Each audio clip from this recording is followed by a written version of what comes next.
에베소서 6장 1절로 4절입니다. 신약성경 316페이지입니다.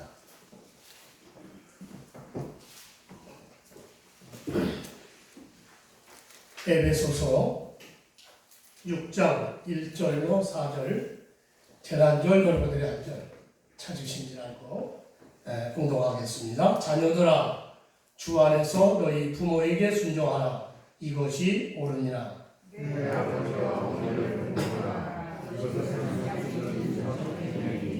이로써 네가 잘되고 땅에서 장수하리라.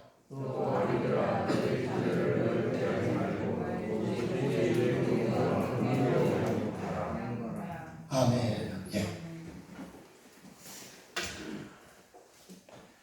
오늘은 어버이 주일로 우리가 예배를 드립니다. 오늘 어버이 주일에 드릴 말씀은 에베소서 6장 1절로 4절 말씀입니다. 이 말씀은 어버이 주일이면 거의 드리는 말씀이기 때문에 너무나도 잘하는 말씀입니다. 짧기도 하고요, 쉽게 외울 수도 있는 그런 말씀이죠. 그러나 우리는 이 말씀을 통해서 다시 하나님의 뜻을 알려고 합니다. 오늘 아침 부모와 자녀에게 주시는 본문 말씀을 통해서 하나님의 뜻을 깨닫고 하나님의 뜻에 합당한 참된 그리스도인으로서 부모를 공경하고 자녀를 잘 양육하는 귀한 여러분 되시기를 축원합니다. 첫째는 자녀가 부모에게 마땅히 행할 일들이라는 겁니다. 그것을 한번 생각해 봅니다. 오늘 본문 1절에 보니까 이렇게 말씀을 하셨죠. 자녀들아, 주 안에서 너희 부모에게 순종하라. 이것이 옳으니라. 여기서 자녀들아, 주 안에서 너희 부모에게 순종하라 라고 말씀을 하셨는데, 이 말씀은 하나님 안에서 부모에게 순종하라 그런 말씀이겠습니다. 다시 말씀드려서 하나님 말씀 안에서 부모에게 순종하라는 말씀이죠. 그러니까 하나님의 법대로 부모에게 순종하라, 그런 말씀이겠습니다. 하나님의 법이 뭘까요?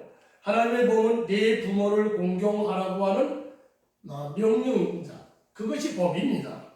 그것이 하나님의 법이요, 하나님의 질서입니다. 하나님을 믿는 성도들은 하나님의 통치를 받는 백성들입니다. 지난주간에 제가 일곱 가지 그러한 우리 하나님의 자녀인 우리가 하나님과의 어떤 관계가, 하나님은 우리를 어떻게 하시는가 하는 속에서 우리 하나님 우리의 왕이시고, 그러므로 우리는 하나님의 통치를 받는다고 했죠. 마찬가지로 우리는 다 하나님의 통치를 받는 하나님의 백성이죠. 한국 사람은 대한민국의 법의 통치를 받습니다. 그와 같이 우리는 하나님의 백성으로서 하나님의 법의 통치를 받는 겁니다.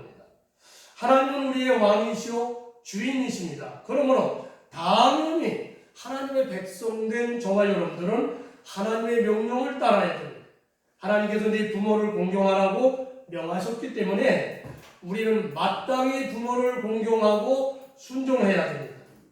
또 우리 부모는 우리 하나님이 주셨기 때문이죠. 그러므로 당연히 하나님을 섬기는 것처럼 부모를 공경하고 순종해야 하는 것입니다. 믿으시면 아멘 하시길 바랍니다.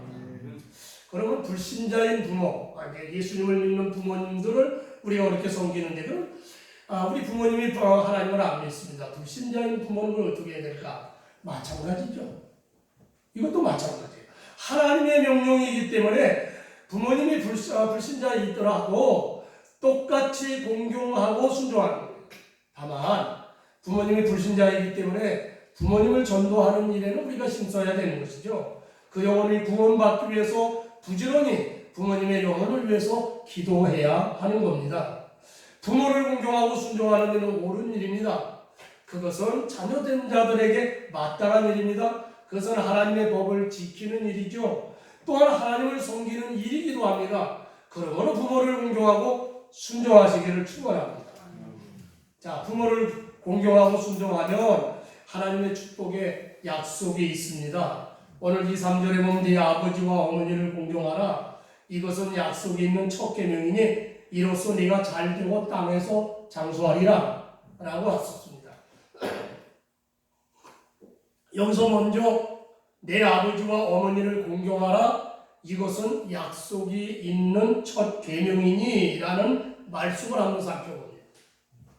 여기에 약속이 있는 첫 계명이라는 말씀은 바로 그 약속이 뭘까? 3절에 그 다음에 설명이 나오죠. 이로써 네가 잘되고 땅에서 장수하리라.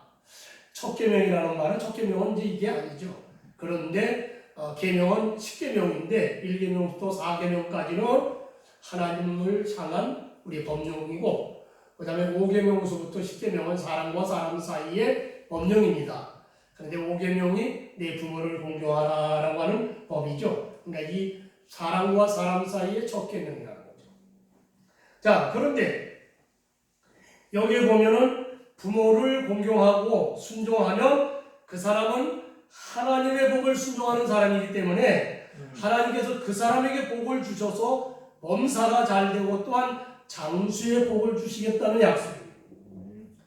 그런데 우리가 부모를 공경해서 복받은 사람을 구약성경 룻기서에서 볼 수가 있습니다. 그 사람은 누굴까요? 그 사람은 이방 여인 룻이라고 하는 사람입니다. 룻기서에 보면 이스라엘 사람 유대인인 엘리멜렉이라는 사람이 있는데요. 이 사람이 자기 아내와 그리고 두 아들 말론과 기론을 데리고 모압으로 이민을 갔습니다. 이주했어요. 이들이 모압으로 가게 된 동기는 이스라엘 베들레헴 땅에 기근이 왔기 때문이었죠. 이스라엘 땅에는 먹을 것이 없으니까 오늘날과는 달리, 오늘날에는 이제 먹을 것이 기근이 생겨서 먹을 것이 없으면 국가가 이 문제를 하죠. 그래서 해외에서 수입을 해서 국민들을 먹게 하지만 옛날이라는 것은 그렇지 잘 못했습니다. 그러니까 이제 가족들을 데리고 이제 가장이 이제 모든 일을 해야죠. 그래서 다 데리고 모압으로 갔어요. 그런데 무슨 일인지 몰라도 모압으로 건너가서 가장되는 엘리멜렉이 죽었어요. 그리고 엘리멜렉의 두 아들 기론과 말론도 각각 결혼을 했는데 건너간 지 10여 년쯤 되었을 때에 엘리멜렉의 아내 나오미의 두 아들들도 모두 죽었다는 거예요. 왜 죽었는지는 몰라요. 그리고 안타깝게도 자식이 없이 모두 죽었어요. 자, 두 아들이 모두 자식이 없이 죽었습니다. 그래서 이제는 누가 남았느냐?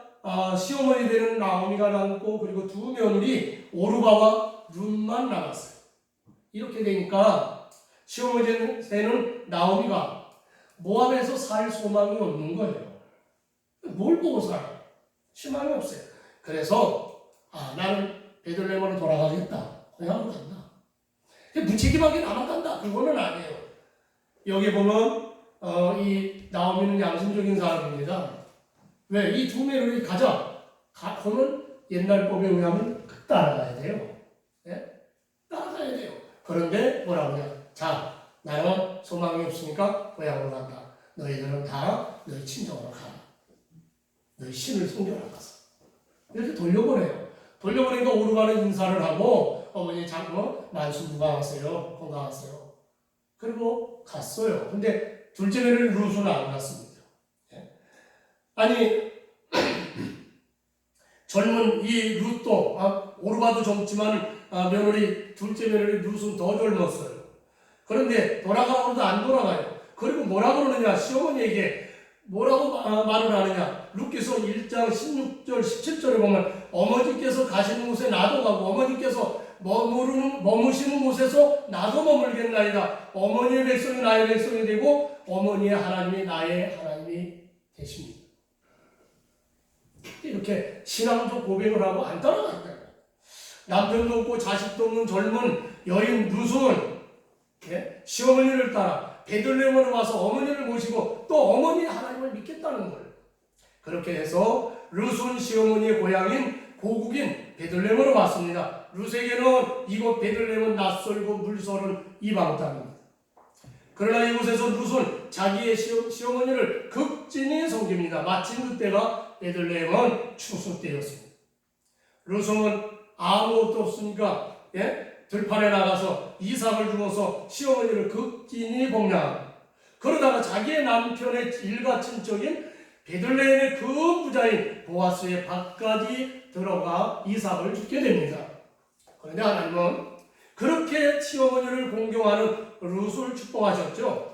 그래서 보아스 밭에서 이삭을 죽게 하도록 발걸음을 인도하시고 그 인연으로 마침내 보아스와 아내가 되도록 만드신 겁니다. 룻은 보아스하고 결혼을 합니다. 그리고 아들을 낳는데 그 이름이 오벳입니다. 오벳은 누구예요? 이스라엘의 왕이었던 다윗의 할아버지가 되는 사람이었어요. 하나님은 약속대로 부모를 잘 공경했던 이방 여인 룻을 축복하셨습니다. 그러므로 물질의 축복을 받죠. 그리고 왕가의 여인이 되었습니다. 더 나아가서 그리스도 예수님의 조상이 되었다는 겁니다. 자, 그런데 우리가 성경의 말씀대로 부모를 공경해서 여러분 우리 현실 그렇습니다. 부모를 공경해서 잘되고 장수하는 사람도 있습니다. 그러나 그 반대로 부모를 열심히 섬기고 공경하고 그렇게 잘 공양했는데도 잘 안 되고 일찍 죽는 사람도 있어요. 그러면 하나님의 말씀이 거짓 말씀일까요? 아니 분명히 하나님은 부모를 섬기고 잘 공경하면 잘 되고 장수한다 약속을 했었어요. 근데 반대 현상이 일어났어요.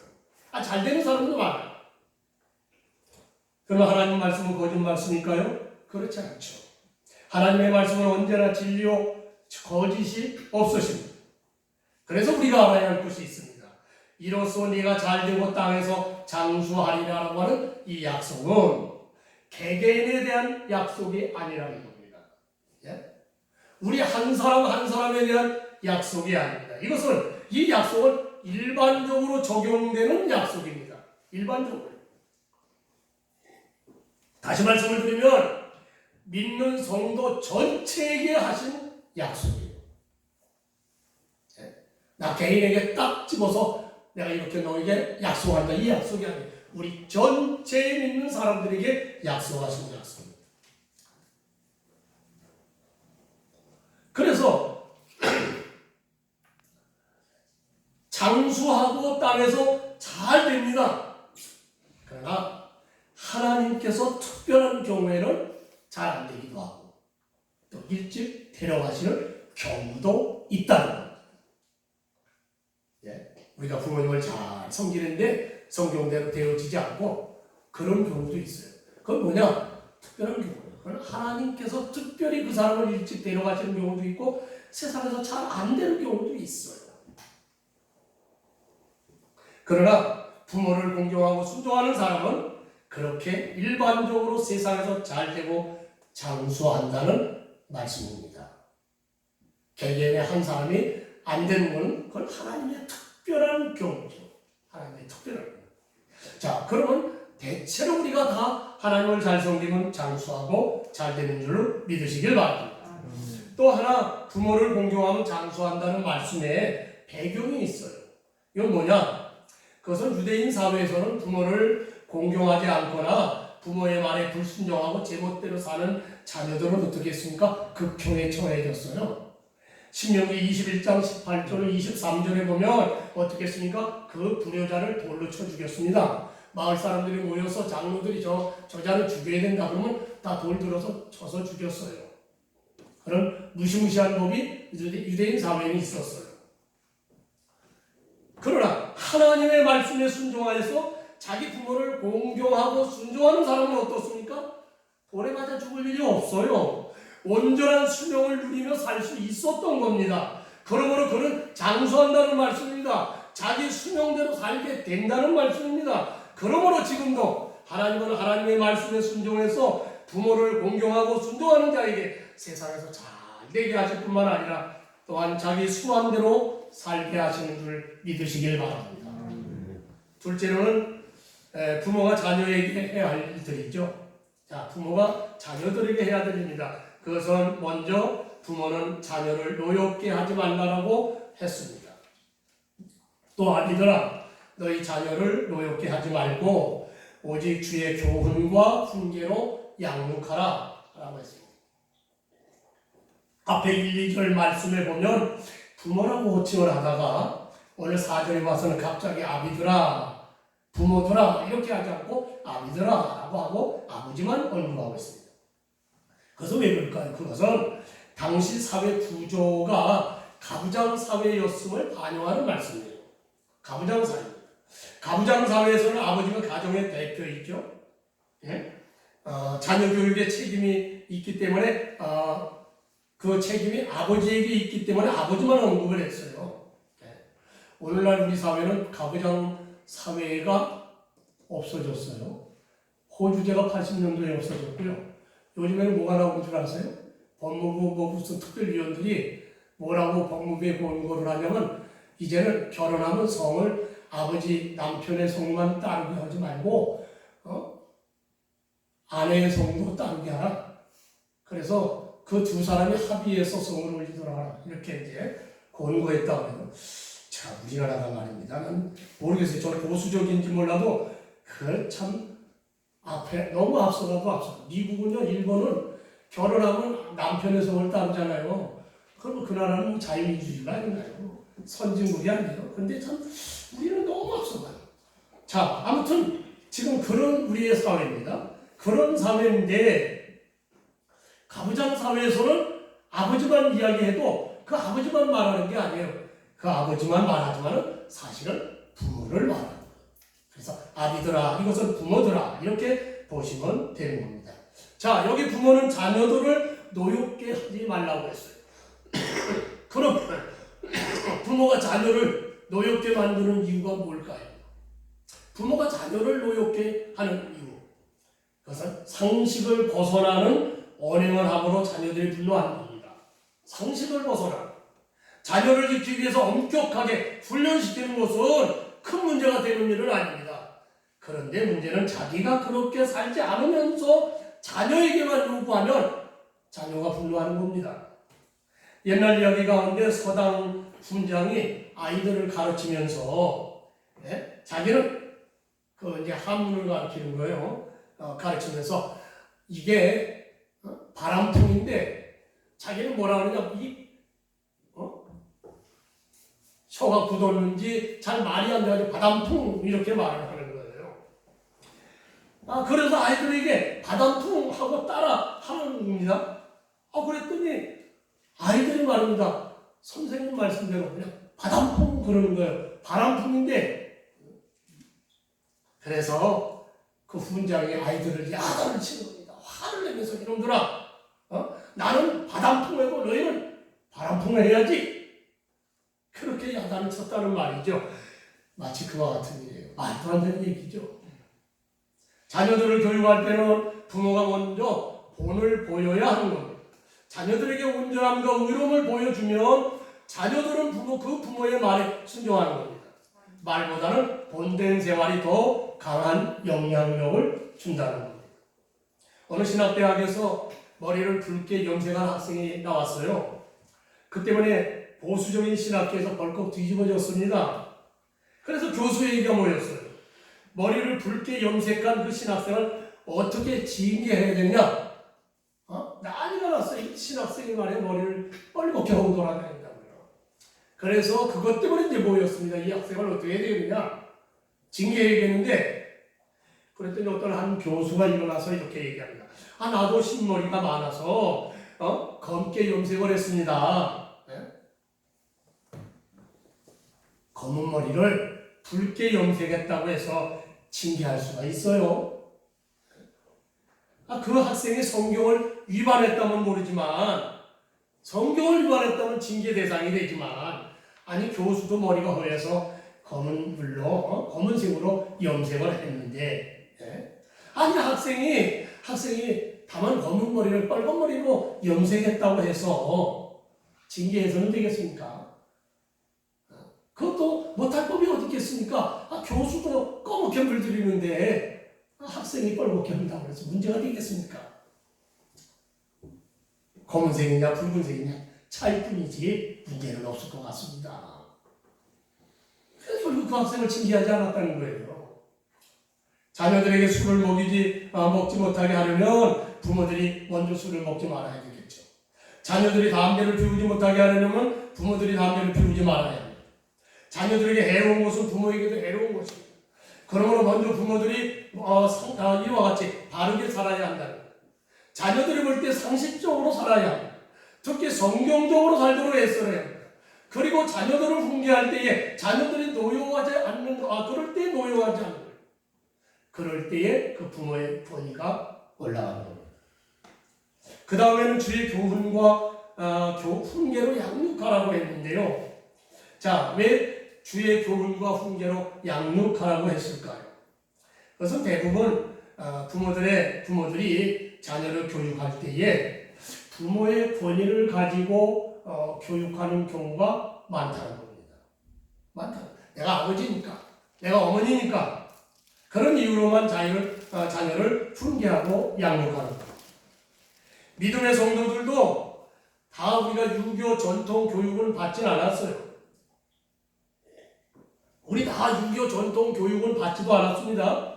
유교에 어디에 가서 사원에 가서 절하고 그런 적도 없어요. 하지만 우리 사회는 500년이라고 하는 기나긴 세월 동안 유교 전통 사회였기 때문에 그 전통이 우리 사회 곳곳에 그대로 남아있어요. 아직도 많이 없어졌어요. 그래도 아직도 조금 남아있고요. 북한은 유교 전통 사회라고 하더라고요. 자, 그대로 남아있어요. 그러다 보니까 우리가 특별히 교육을 받지 않아도 몸에 다 뱄습니다. 그러므로 가부장적인 사고를 다 갖고 있어요, 남자들은. 아직까지도. 세상은 변했지만 아직까지도 남자는 상당수는 가부장적 사고를 가지고 있어요. 자, 가부장적 사고로 자녀를 훈계하는 유교적 전통으로 자녀를 윽박지는 옛날 우리들은 그런 사회 분위기 속에서 자랐기 때문에 그것이 크게 문제가 되지는 않습니다. 그러나 지금은 세상이 달라졌습니다. 그럼 달라졌어요. 극소수지만 아버지가 늦게 들어오는 딸을 따귀한테 때렸습니다. 왜 이렇게 늦게 들어오냐? 그랬더니요, 그 딸이 어떻게 한 줄 아세요? 112에다 신고를 했어요. 폭력 신고. 그래가지고요, 갑자기 경찰이 들여다치는 거예요. 얼마나 황당하겠어요? 그런 아이들이 많은 건 아니에요. 어쩌다 하나씩 있겠죠? 근데 그런 사회가 됐어요. 그러므로 자녀들을 이제 우리 전통으로 우리가 훈계하고 교육하면 안 돼요. 주의 교훈과 훈계로 교육해야 돼요. 다시 말해서 성경적인 교훈과 훈계로 양육해야 됩니다. 그러면 주의 교훈과 훈계는 무엇일까요? 주의 교훈과 훈계라는 말은 하나님의 말씀입니다. 성경을 말하죠. 성경으로 교훈하고 성경으로 훈계하고 양육해야 된다는 말씀입니다. 그러므로 자녀들에게 먼저 성경을 가르쳐야 돼요. 디모데후서 3장 16절 17절에 보면 모든 성경은 하나님의 감동으로 된 것으로 교훈과 책망과 바르게 함과 의로 교육하기에 유익하니 이는 하나님의 사람으로 온전케 하며 모든 선한 일을 행하기에 온전케 하려 함이니라 라고 했어요. 성경은 하나님의 말씀. 하나님의 말씀은 인생을 영생으로 인도하는 생명의 말씀, 죄악에서 건져내시는 구원의 말씀, 우리 인생을 바르게 살게 하는 진리의 말씀, 절망 중에 있는 인생을 희망으로 인도하는 능력의 말씀, 무능력한 인생을 능력 있는 인생으로 만드는 권능의 말씀. 그러므로 이 성경을 배우면 온전한 하나님의 사람이 됩니다. 선한 일에 쓰임받는 사람이 됩니다. 모든 사람들에게는 없어서는 안 될 사람이 됩니다. 그러므로 우리 자녀들에게 성경을 가르쳐야 될 줄로 믿습니다. 감리교회를 설립한 그 요한 웨슬리 목사님의 어머니는 이름이 수잔나라고 하는 분입니다. 근데 이 수잔나 어머니는 19명의 자녀를 기른 유명한 분입니다. 아니 19명 아무리 근데 다른 부인에게서 또 낳았다는 얘기는 그것을 아무리 봐도 없어요. 근데 이 한 분이 19명을 낳았을까요? 제가 아는 분은 그 어머니는 13명을 낳았더라고요. 13명을 낳은 거는 내가 들었는데 또 그 사람이 우리 친구이기도 하고요. 그런데 19명을 낳으셨어요. 그 19명을 기르는 그 얼마나 아이가 많아요. 네? 그런 어머니였습니다. 아이들이 잠자리에 들 때에 반드시 가서 그 아이들 하나하나를 손을 잡고 기도해 줬대요. 네? 19명의 아이를 다 그렇게 손을 잡고 기도해 줬다고 합니다. 그리고 성경을 가르칠 때도 잘 모르면 3번, 4번 반복해서 가르쳤고요. 그래도 모르면 10번, 9번, 10번까지라도 가르쳐서 반드시 성경을 깨우치도록 했다는 겁니다. 그래서요, 그 가운데 19명 가운데 2명의 유명한 목사님들이 나오는데 요한 웨슬레 목사님이고 한 번은 찰스 웨슬레 목사님. 또 하나는 우리 자녀들이 믿음의 예배자가 되도록 해야 한다는 거예요. 인간의 조상 아담에게는 가인과 아벨이라는 두 아들이 있었죠. 그런데 가인과 아벨이 각각 하나님께 제사를 드렸습니다. 예배를 드렸다는 겁니다. 그런데 하나님께서 가인의 제사는 받지 아니하시고 아벨의 제사는 받으셨어요. 왜 가인의 제사는 받지 아니하시고 아벨의 제사는 받으셨을까? 히브리서 기자는 이렇게 말씀합니다. 히브리서 11장 4절에 믿음으로 아벨은 가인보다 더 나은 제사를 하나님께 드림으로 라고 말씀을 하고 있습니다. 아벨과 가인은 하나님께 다 같은 제사 예배를 드렸다는 거예요. 그러나 아벨은 믿음으로 제사를 드렸고 가인은 믿음이 없는 제사를 드렸다는 거예요. 믿음 없는 제사 예배를 드리는 드렸다는 말은 당사자가 믿음이 없었다는 말이에요. 아니 예배를 드리는 그 사람이 믿음이 없었다는 겁니다. 믿음 없는 제사라는 말은 그 말이에요. 살아계신 하나님에 대한 믿음이 없었어요. 그러므로 그는 예배를 드리긴 했지만 그 예배는 그냥 형식적인 예배가 됐다는 겁니다. 신령과 진정으로 드리는 예배는 아니었다는 겁니다. 그런데 아벨은 살아계신 하나님을 믿었습니다. 그래서 믿음으로 제사를 드린 겁니다. 그러므로 하나님으로부터 의로운 자라 하는 증거를 받았고 예배의 성공자가 된 겁니다. 그러므로 하나님은 가인을 모르시고 아벨을 축복하셨습니다. 하나님은 예배하는 자를 찾으신다고 했습니다. 그것도 신령과 진정으로 영과 진리로 예배하는 자를 찾으시는 겁니다. 그러므로 우리 자녀들을 예배하는 자로 만드셔야 특별히 우리 자녀들이 다 예배의 성공자가 되도록 만드셔야 됩니다. 왜냐하면 하나님께서는 예배하는 자를 축복하시기 때문입니다. 그래서 우리 자녀들이 다 주일 성수하고 예배하는 자, 그러한 자녀들로 만들어야 돼요. 또 하나는 자녀들에게 11조를 드리도록 가르쳐야 합니다. 하나님께 11조를 드리는 것은 성경적 경제관에서 시작이 되는 겁니다. 성경적인 경제관은 뭘까요? 모든 물질이 다 하나님의 것이라는 경제관입니다. 예?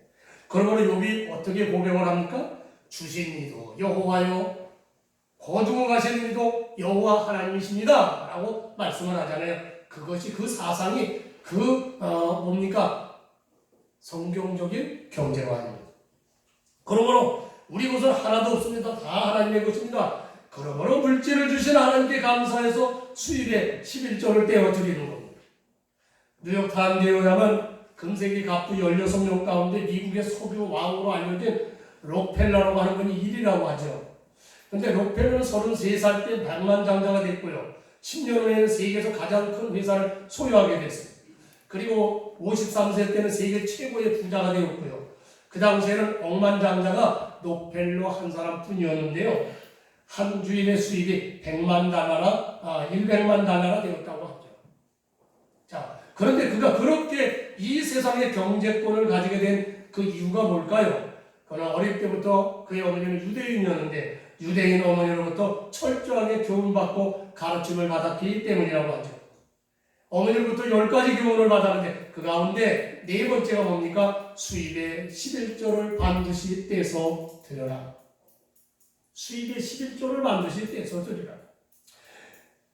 그래서 그런 록펠러는 어릴 때부터 자기의 수입에서 11조를 드렸다는 거예요. 그 성공해서 그 부자가 된 후에도 그는 여전히 11조를 드렸던 겁니다. 그러므로 세계적인 큰 부호가 된 겁니다. 그러므로 우리 자녀들에게도 수입의 11조를 드리도록 우리 가르쳐야 됩니다. 그것은 물질의 복은 하나님이 주셔야 하기 때문이죠. 우리 자녀들이 다 주의 복을 받아야 됩니다. 말씀을 마칩니다.